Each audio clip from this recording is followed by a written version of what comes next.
everybody. I'm Mark. I'm Britton. And today we're talking about a movie we had the privilege of seeing that's actually very current. Yeah. It's called Godzilla vs. Kong. Yeah.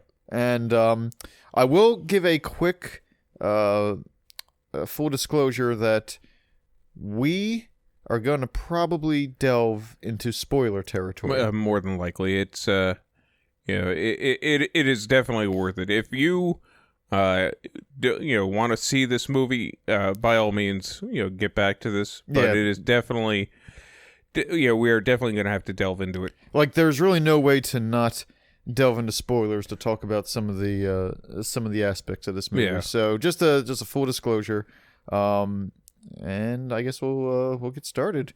So why don't you give a quick, very brief summation of what this movie's even about? So this movie takes place after the events of both Godzilla King of the Monsters and the Kong movie. Mm-hmm. King Kong is just kind of, they built a dome around him somehow. Like I guess they put him to sleep for a couple months, and then when he woke up he had the dome. Mm-hmm. And but eventually he starts getting wind that it's not his beloved Ape Island. Yeah, he's not really home. Yeah, and starts throwing trees at the dome, and eventually, it cuts to then some guy Oh yeah, he was a guy. He has a podcast.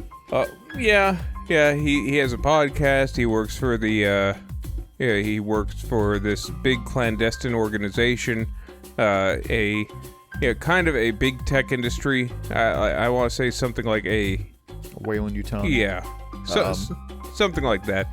And Godzilla attacks the facility, and he starts getting wind that there's something kind of sinister in this organization. Yeah. And it kind of ropes in the people from the last Godzilla movie. They get the number 11 or whatever her name is. Millie Bobby Brown, I think her name is. She gets roped into this guy's podcast, and because she thinks that these attacks that Godzilla are creating are kind of provoked because he's been kind of peaceful recently. Like it's a there can only be one scenario where they have to keep Kong at bay and they have to keep Godzilla at bay, and if these two meet, it's going to be like a big climactic finale to the death. Yeah, and they don't, the people who are taking care of Kong, they don't want that. There is some really stupid things about this movie, like a Hollow Earth, and people, delving into the Hollow Earth to find this power source. But trust me when I tell you that it's all worth it. Even all the stupid yakety-yak talking that they have in the beginning of the movie, it is all worth it. I haven't talked about this movie with Britton yet, because we just got done watching it. But I think the feeling is probably mutual that this was an awesome fucking movie. Yeah, it's not going to be anything thought-provoking by any stretch, but it definitely is a fun movie. It is a kind of, just sit back and enjoy it. Oh, go ahead. It's a spectacle. This movie pretty much said that, all right, we want to do... I mean, if you liked any earlier movies like Godzilla, King of the Monsters, or just, other Godzilla, was it for 2014? Yeah. Or if you liked Kong, Skull Island, if you liked any of those movies, then you're going to get your money's worth here. Because they basically said, all right, we want to do a King Kong versus Godzilla, and let's make it fucking awesome. Let's deliver on that promise. And here's where we're going to have to, unfortunately, get into some stronger spoils. Some strong spoilers is that we find out this Weyland-Yutani kind of organization is building Mechagodzilla. Yeah. And using, the parts from Ghidorah. Yeah. And Godzilla and Kong, they duke it out a couple of times. Once in water, once in the streets of Hong Kong. Yeah. Mainly from there in the streets of Hong Kong. Yeah, the rest of the battle, the movie takes place in the streets of Hong Kong. And then when they find this power source, they upload it to to Weyland-Yutani, for lack of a better term, and they're able to synthesize it, and they upload it to Mechagodzilla, who goes full Skynet, and becomes self-aware and out of their control. So, and of course their organization takes place in Hong Kong. So after Godzilla, and Kong duke it out, which one of them wins. We won't tell you who. But after that, Mechagodzilla breaks free, and he just starts tearing shit up. And so, basically, the two monsters, Godzilla and Kong, have to team up to fight Mechagodzilla. Yeah. And it is every bit as awesome as all that sounds. Mm-hmm. Like, the special effects are very good. Mm-hmm. Like, you're never gonna get out of the uncanny valley where you don't believe that it's CGI, but you are able to kind of suspend your suspension of disbelief, and kind of leave it at the door, because some of the effects that you take for granted, like the way water falls, and the scale of things. They did do a good job with that. Like, there's if you just think in your head about what these two creatures fighting would be like, and you're probably right. Yeah. Like, Godzilla is, I think, a little bit bigger than Kong. They're about the same size, but Godzilla definitely has more weight. More weight to him. And Godzilla's nimbler, so he's just jumping off buildings, swinging around. And King Kong's more nimble. Yeah, that's what I meant. I'm sorry. King Kong's more nimbler. He's swinging off buildings. He's rolling around. He's just kind of, he's duking it out with Godzilla as a more of a speed guy. Yeah. And again, it's fucking awesome. Like, you get excited. You get charged up when you see these two kind of fight. And then again, when they team up at the end to fight Mechagodzilla, it was just like, this is fucking awesome. Yeah. No, they really pulled out all the stops, and one thing I was a little bit worried about is that they would make this series a little bit too gritty and real. Mm-hmm. I kind of got that feeling with the first one. Yeah. And the first one was all right, but it was not. It didn't really utilize the potential it had. Mm-hmm. And this one, they kind of, like with King of the Monsters, they just pulled out all the stops and gave the fans what they wanted. Like, I will say that this is probably the best of all of the movies, because I really liked, I did like King of the Monsters. Yeah. I didn't see the original, the 2014 Godzilla. You can skip it. You didn't really miss much. And I really liked Skull Island. Yeah. This movie was, kind of, it's tough because I just got done seeing this one, but I think this one might edge out Skull Island just because the climax is better. Yeah, it does. Yeah, I can get that. Yeah, Skull Island was, kind of one of those throwaway movies, kind of like Jurassic Park 2. Yeah. Or Jurassic World 2, rather.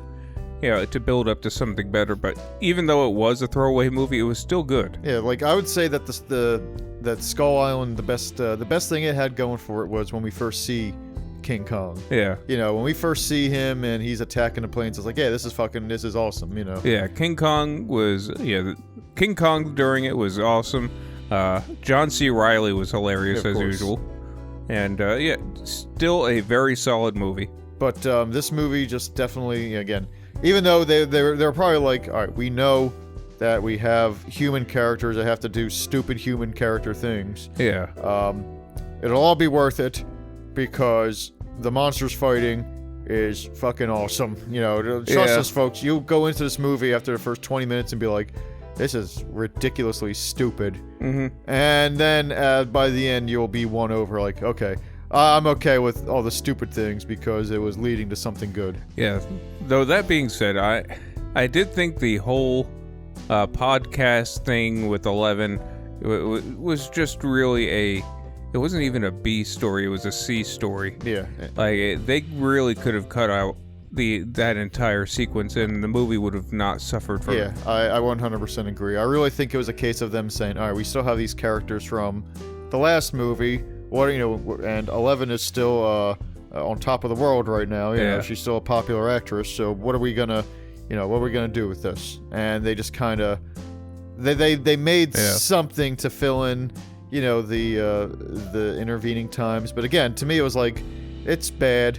You don't need this story at all. But whatever. It's not a deal breaker for me. It is just a like, all right, I get it. You know. Yeah.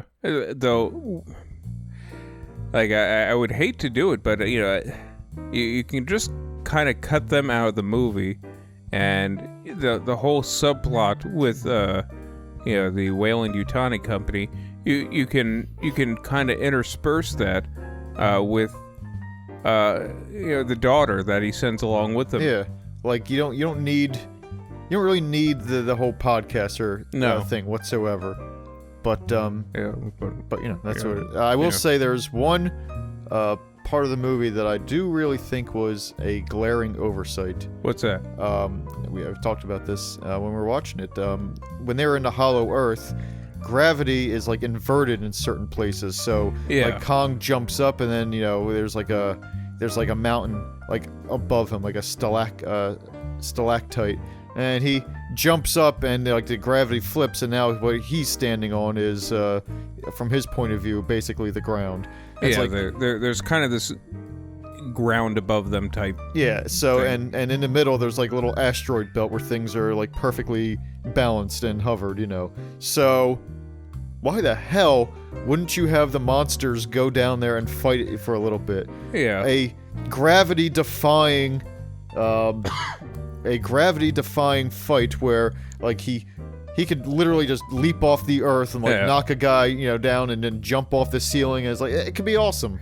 Like, I can understand maybe not having Godzilla, because that it would be a bit of a pain writing wise to get Godzilla down there. But it's an entire underworld of Titans. Like, why wouldn't you have like some kind of Titan battle in the you know, in this, you know, band of anti-gravity? Well, the thing is, it's like Godzilla blows his breath and makes a hole to the hollow world. He could have just as easily jumped down there to fight Kong. I mean, he was going after Kong before. Yeah. And I would have had him go down there. You know, they duke it out there. Maybe Kong wins that one.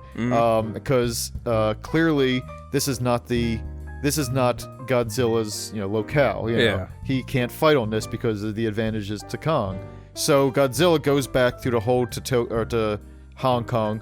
Godzilla goes through to Hong Kong, and then King Kong follows him, and then they duke it out more now on the streets of Hong Kong, and then you release the Mecha Godzilla. It's like, yeah, that's fine. That would be awesome. So that's the only thing I was really kind of disappointed with. They had the perfect opportunity to have something unique, and they were just like, you know, I guess I'm just spoiled by all the awesome shit that they did anyway. Though I'm kind of glad you brought up the Hollow Earth, because one thing I am kind of curious about is this next, this weird ape society, this long lost ape society that apparently was there. Like Kong kind of bumbles onto the ruins of this old temple that, you know, has statues and statues of apes. Statues of apes. It has weapons and tools. It has shrines and a throne. It is definitely built by an advanced society that can learn and write and stuff like that. So I kind of wonder, A, what happened to this ape society, and B, how advanced were they? Like we were discussing, I was hoping that a Kal-El or Jor-El type hologram would appear and talk to King Kong and give him a crystal. Like I hope that it wasn't just Jor-El. I hope it would be Dr. Zaius. It's just his head. Like, you've done well to find the underworld, Kong, my son. You have been to the Forbidden Zone on top and made your way back. Welcome home. If you are reading this, I am long dead. I imagine that they were advanced, but they weren't, like, they were advanced enough for holograms, but they still, like, Like he has to like. If you are reading this or hearing this, my son, you must turn hologram over. And there's like a little tape that, or crystal, you have to turn the crystal over. And then, he keeps on going, you must pick up the axe of destiny. Like, I imagine the downfall was that, they were advanced enough for hologram technology, but they weren't advanced enough for irrigation. And, just one drought was enough to just fold up their kingdom. Well, there was that area that had the kind of rocks in perfect balance and the floating in the air. Yeah. So I like to think that, obviously that somebody worshipped a nuke in that temple. It went off, and then that's why there's still like crumbles, of. So there was an explosion, and just the debris. What debris did settle down, just settled in this area of equilibrium. Yeah, exactly. And an explosion pretty much killed all the ape scientists who built it and were praying to it. Well, it wasn't the apes that were praying to it. That's right. It was the mutants. It was the mutants. So we're gonna mix things. It was it was lesser apes that were praying to this in our version. Like what it was is that like one of those underground Soviet nukes during the Cold War, like it didn't go off. Yeah. But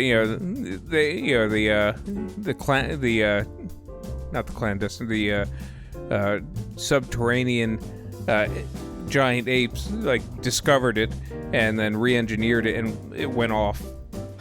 Like I do remember because in the other Godzilla movies they also had a Hollow Earth.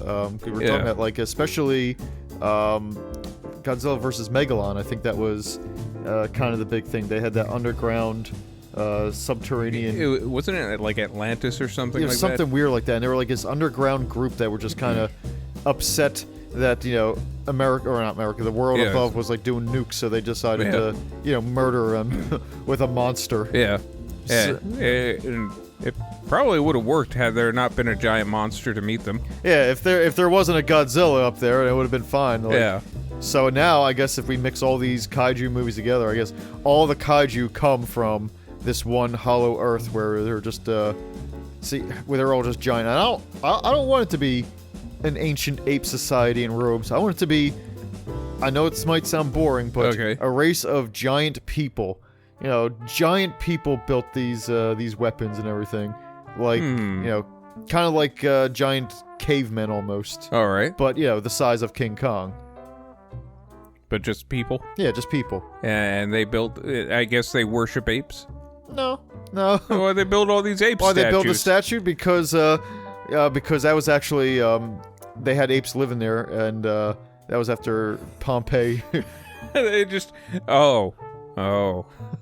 So they had their own, so they built this temple. Yeah. Some volcano went off and buried some apes. Buried that one ape that was like cleaning the temple. And they were like, all right, well, let's see what happens when we fill this cavity with lava. And good thing this one ape died in an awesome pose. Yeah, I like to think that if you look closely, like that ape's holding a push broom, because he was just cleaning the temple. Oh, his hands are in the position of a push broom, but they put like an axe or a sword in his hand. Like well,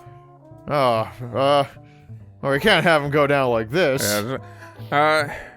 We have some big axes. Yeah, just put one of those in there. This one will do. That's why there was like 3 axes on the ground, but one of them was misplaced. That's why it was misplaced, because they put it in the statue's hand. Most of the time, it would hold hats and coats.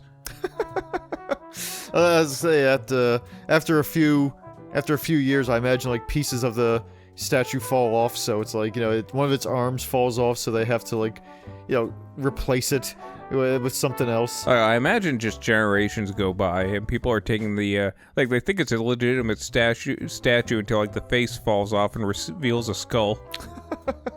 I imagine there's an ape statue that's missing its arms, like the Venus de Milo, and they all the great master Leonardo da Gorilla.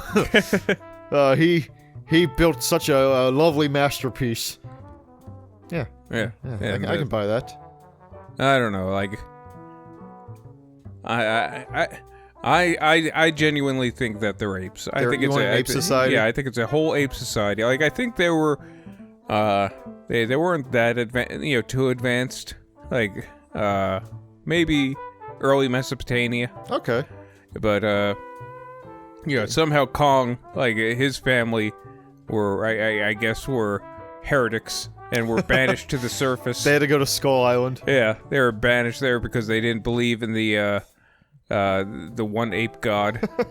Like they violated ape law. Yeah, they violated ape law. Were banished to the surface, and with the lizard creatures, and all of them eventually got died off.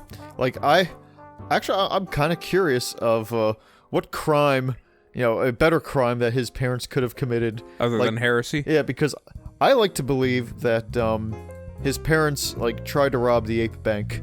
They put on little ape ski masks, or giant ape ski masks rather, and climbing's in their nature, so it wasn't hard to get into the bank, but then they got caught. In fact, I even imagine they were wearing the typical burglar outfit of the white and black stripes kind of thing, like the Hamburglar. And is it just a vault filled with bananas? Actually, I think it's even where it's first of all, that would be a terrible vault, because those things that they go very quickly. Yeah, they're giant subterranean bananas. Maybe they last longer. The whole place is irradiated, so it could. They open up the vault and it's just mush. It's just black mush. Okay, they like mush. No, I think it's just filled of just various rocks that they thought was pretty. Like the various shiny rocks that they found. Yeah, exactly. To us, they're like boulders and everything. Why are they saving these stupid boulders? But to them, it is the basis of their currency. It has no value, but it is fiat. Kong's parents, they steal the Duke's boulder, the Duke's favorite boulder. And yes, Duke Kong. Duke Kong. Well, they're not all Kongs.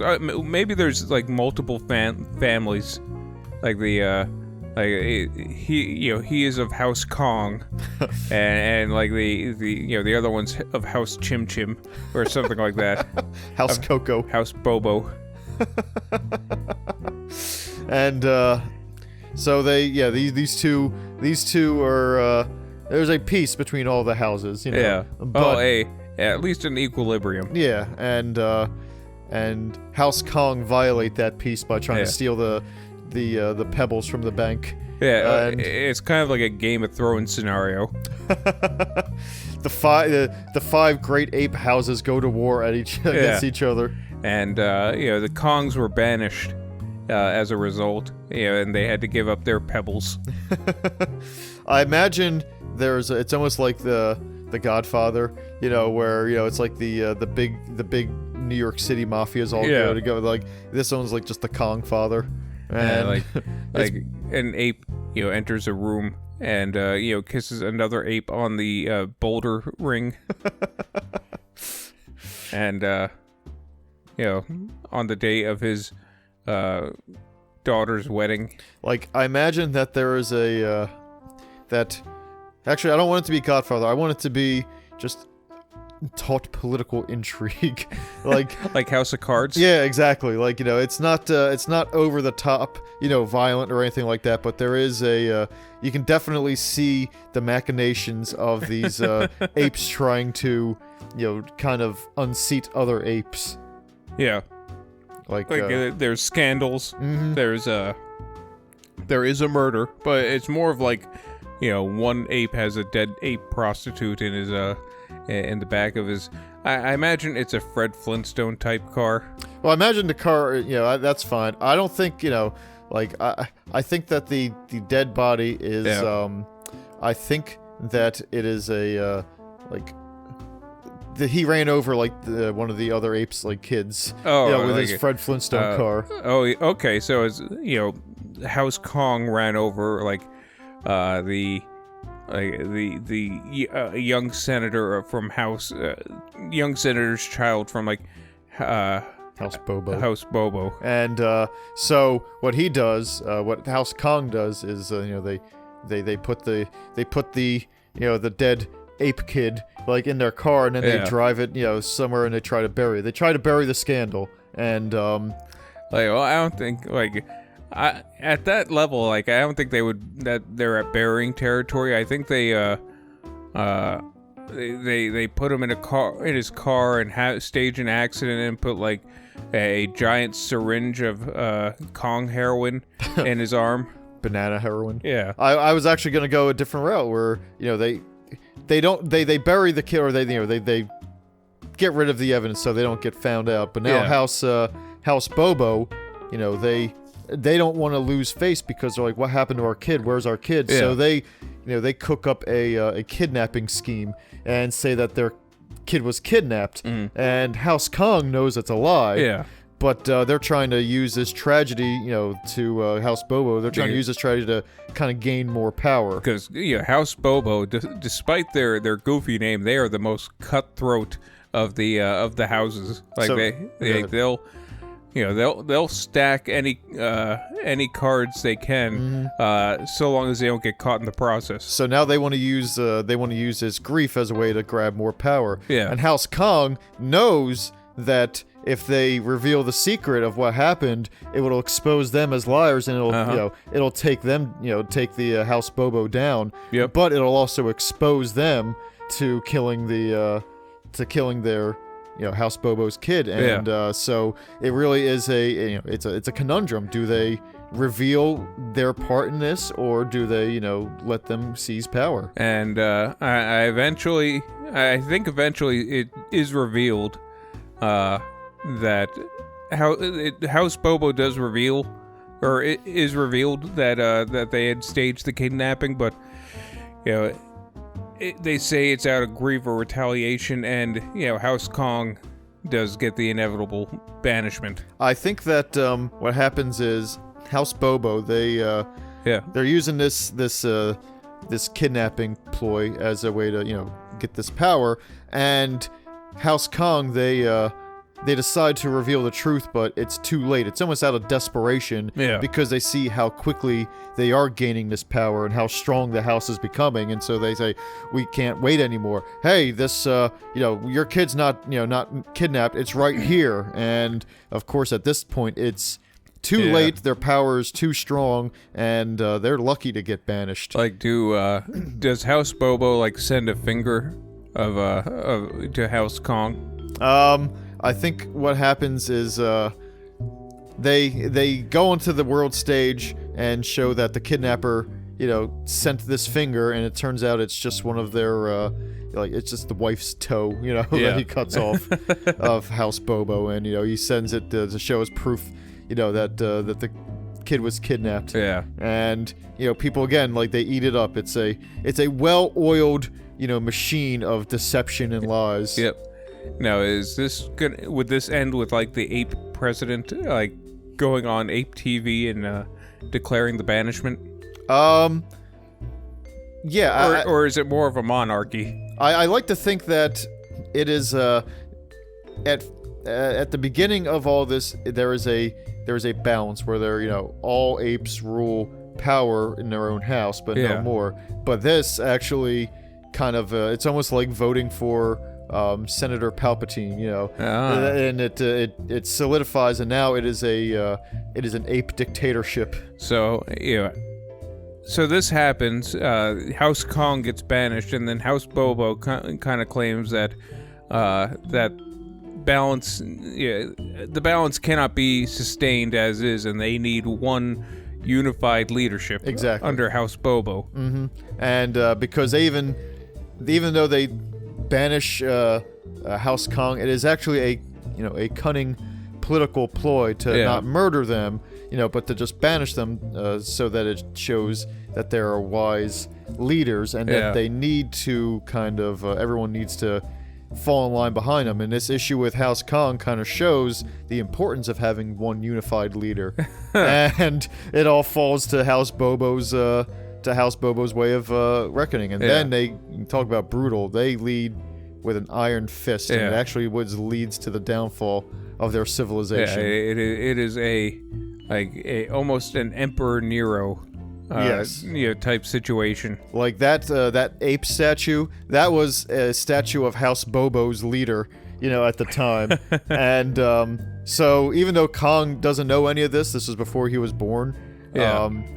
It is symbolic when he returns and knocks the statue down and sits in the throne. It's almost like a full circle kind of thing. Playing bongos on the roof as ape Rome burned. You know what? He, House Bobo elected a giant horse to Senate. A dragon to Senate. Yeah, that'd be funnier. Yeah. Oh, no, giant horse is actually much funnier than a dragon. You can see dragons anywhere, but a giant 6-story horse. Yeah, just a regular horse, a tiny little horse that he elects to Senate. That'd be great. Yeah. To them, it's their pets. It's like it's like a hamster. It's like a beetle. It's like, imagine they give it a little wheel for it to trot on, like a hamster wheel. But it still gets its own giant throne. Like he has to lift it up and put it on this throne. Yeah, well, not really. Like the throne has a corral in it. It's so, and there's a fence. There's so it never piles, leaves the throne. Yeah, it never leaves the throne because there's hay, and then there's a stable boy scooping out the shit. And people actually have to, like, House Bobo. They make people, especially the other houses, come and ask the horse for favors or for government, like, Senator Horse, Senator Seabiscuit, would it be proper for us if we can get an extension on our loan? And it taps a foot twice. Up toes no. I imagine the stable is cut in half. Like there's two sections of the stable, and wherever it plops, that's a yes or a no. Yep. Okay, I can buy that. And when the revolution begins and the people start turning on House Bobo, like the horse is guillotined. Yeah, the first thing to go. Yep, it's just an easy target for them, and it's almost a symbolic thing. Like, you treat us like kids, you treat us like we're silly. Yeah, we're gonna turn this around on you, and we're going to execute this horse.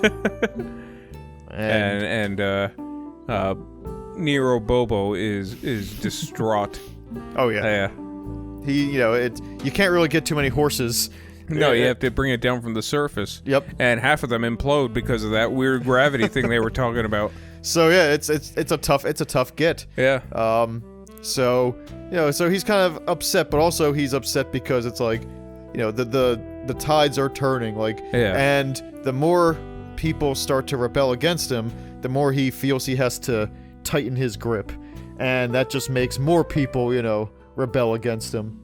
And I want to think that, towards the end, Emperor Bobo was assassinated in the night by another ape councilman riding a unicycle. I want to say that. Do you have any more to that thought? No. That was it. I want to say that, even though they execute him somewhat early on with the unicycle or whatever. The guy's riding a unicycle. Okay. Bobo just gets a dagger to the back. I want it to be I want his wife to be like the real, the real cunning, like, conniver, like a Lady McApe kind of thing. So Bobo isn't really, Emperor Bobo is just the, he's just the guy he's the fall guy. He's the fall guy, and Lady McBobo is kind of the string puller in the background. Yeah, exactly, and that's what makes her so devious and so such a strong, voice, because she can almost sell anything. Because for a while the houses were unified under this supposedly strong leadership, but it was all for of Bobo, but it was all for show. Lady McBobo was is the one that's doing all the all the plotting. She's the one who's like, why don't you elect him to senator, that horse? That's a good horse. And he's like, they would not understand. They would not agree to that. You are in charge. You can do whatever you want. Like, so she did that, just to show that he's in charge, but also kind of lay some doubt. Yeah. In case she has to kind of throw him under the bus. Like, I think she puts that there to not only, have him show to the ape houses that he's in charge, but also, to show her husband that she is the one who's firmly in charge. Yeah. And yeah, so she is a strong but brutal leader, And so how's she get out of it? She actually gets through one of the portals. She goes through one of the portals, and it's actually her who murders Kong's parents. Oh, jeez! Before she goes into hiding. I like to think that she's still alive and out there, and the next movie will feature Kong learning about this and confronting her. Lady McBobo. Yeah. Is she has to be old by now. She's old, but she's powerful still because still a powerful matriarch. Because it's not just physical strength that she has. Like, yeah, she's an ape. Of course, she has physical strength, but she's also cunning. Yes, she is much more clever than Kong himself. So it is a formidable adversary. Where do you think she is? I think that she is living in I was gonna say Skull Island, but she's not. She's got to be living somewhere else. Oh, I see, like Fiji. I want to say Egypt. Egypt. Buried under the sand. Like she's the what is it? The myth that there's something under the phoenix's paw, and and like if you open it up, that there's a tunnel that goes to this sleeping ape's chamber. She's just waiting for her moment to rise again. Yeah. And what triggers it in the next movie is that she gets wind that Kong is defeated or something, or Kong is dead. She doesn't understand what's happening in the fight. Yeah. She thinks that Kong is dead, and so she feels, this is it. The last of my enemies have fallen, and now it is time for me to rise up. Like, I imagine she's been sleeping for millions of years, and like, she's kind of surprised, like when she wakes up and the world of man has become ubiquitous, and is now just this force that or does she immediately go back into political intrigue and starts running for senator? No, I think that she's more observant at first, Okay. And I also think that she's almost like Kong Gaia. She's just like this giant, like almost like there's earth growing out of her, trees growing out of her. Oh shit! Yeah, she is ancient, All right, that's pretty awesome though. Like, all right. So she doesn't wake up and go on a rampage. She just kind of, I imagine she just wakes up and sits down and just stares at a city for a while. And people start living on her, because to her this is, she presents herself, as a force of nature, a spirit of nature almost, so that these stupid humans will learn, will accept her as some sort of titan. So this is like early humanity. Yeah. And they worship her, and she is once again firmly in charge. Okay. And they wall her in a monument or something. yes, and because they don't know any better. Yeah. And when Kong, she falls asleep, and for I guess the lore we're creating is that apes hibernate for millennia. Yeah. So she just falls asleep sitting up, and they build a monument around her on some island. Actually, I think when she falls asleep, the reason that no one's seen her for thousands of years is because people think she's a mountain, and when it's time for her to arise, like, it's literally like seeing a mountain just come to life and stand up. Oh, that's what it's just because the thought I had is that, all right, she fell asleep, but yeah, whatever society is around thought, all right, that's a good place to dump all our waste dirt. Or excavate, like, oh, we have a quarry here. We need to pile all this thing. Might as well do it where that dead ape is before it starts smelling. Oh, I thought that they just think she's a mountain. Oh, like she's, they don't build anything just around her. Over the years, like stuff has accrued around her. Yeah, exactly. Like she is actually Everest.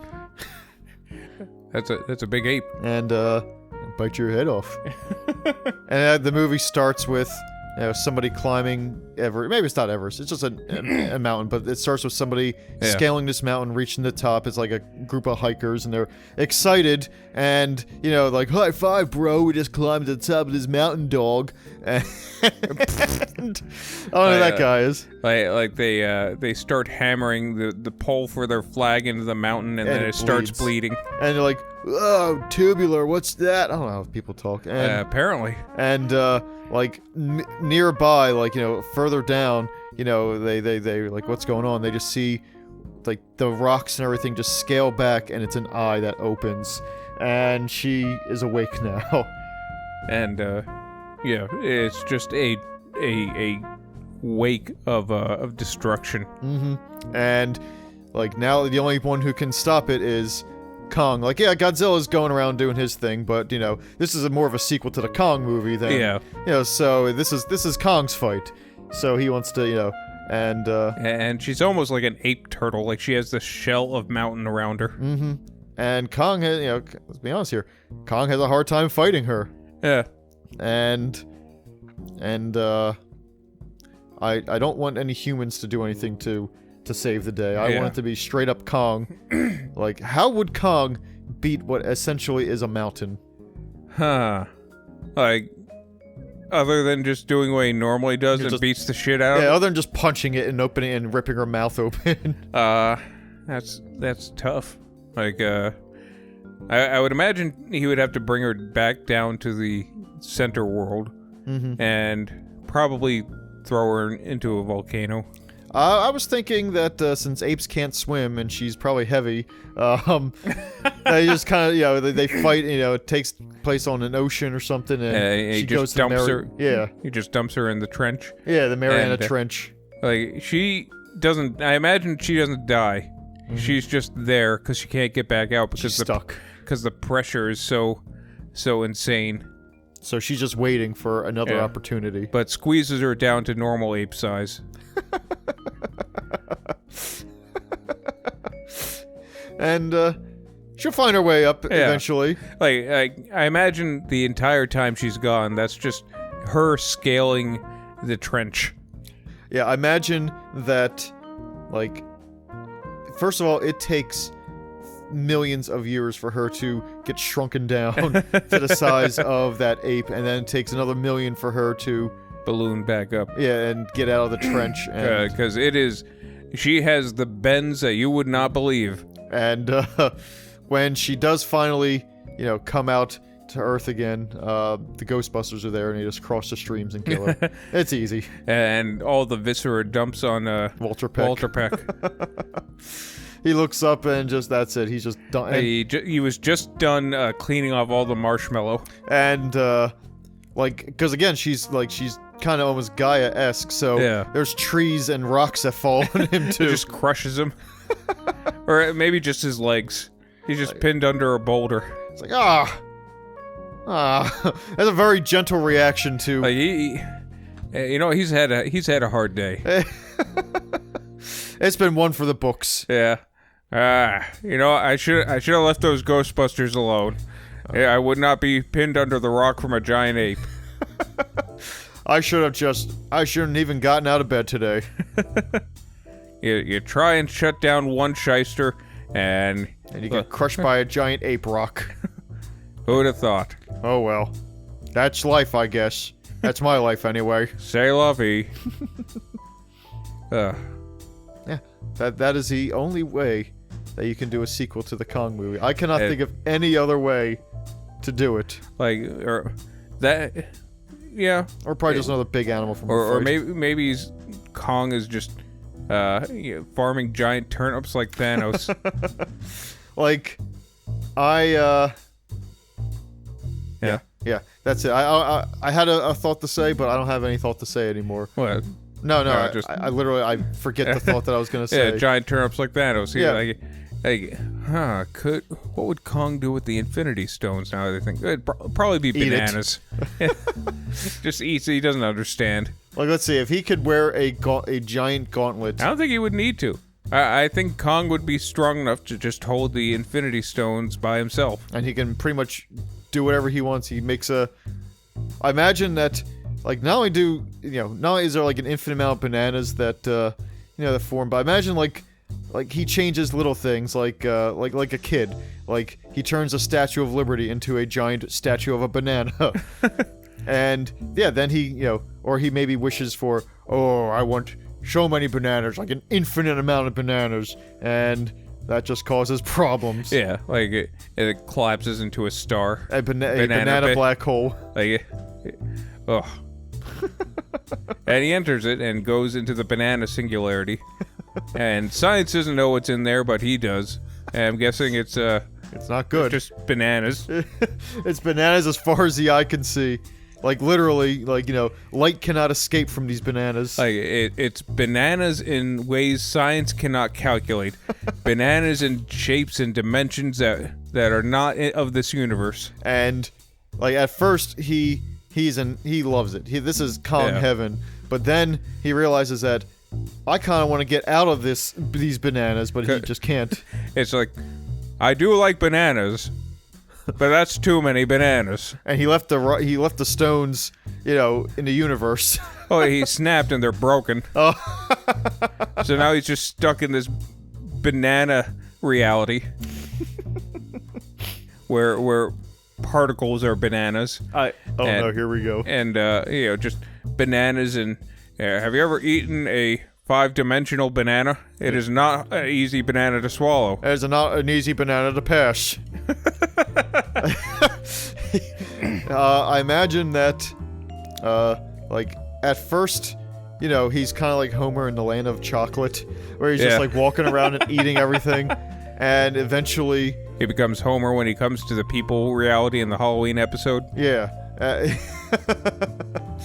And he just doesn't like it anymore. No. Like, now is there a giant banana, like, monster for him to fight too? No, I think he just gets tired of it and punches through the event horizon. like somehow he has a punch that exceeds C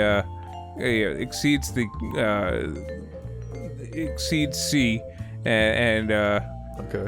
And just punches through the point of no return.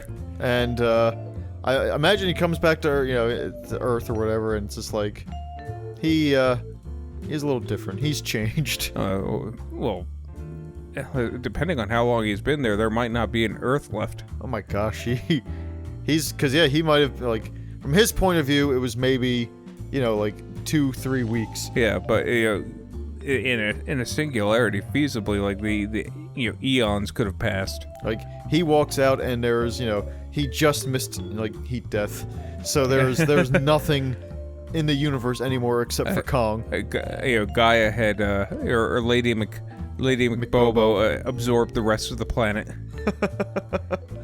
Now they fight in space. Yeah, she is this giant planet ape, and he is a man who is he's an ape made of bananas. And I imagine that he wins the fight by trapping her in the Banana Singularity. Where she's happy with it. She's fine. Actually, she's very happy with it, and it kind of makes him mad. I wish I could have lived in the Banana Singularity. Why couldn't I have made 2? I could have made a bunch of them. What did I do that for? I misplayed the whole situation. Alright, now I just gotta eat these rocks. He takes a bite.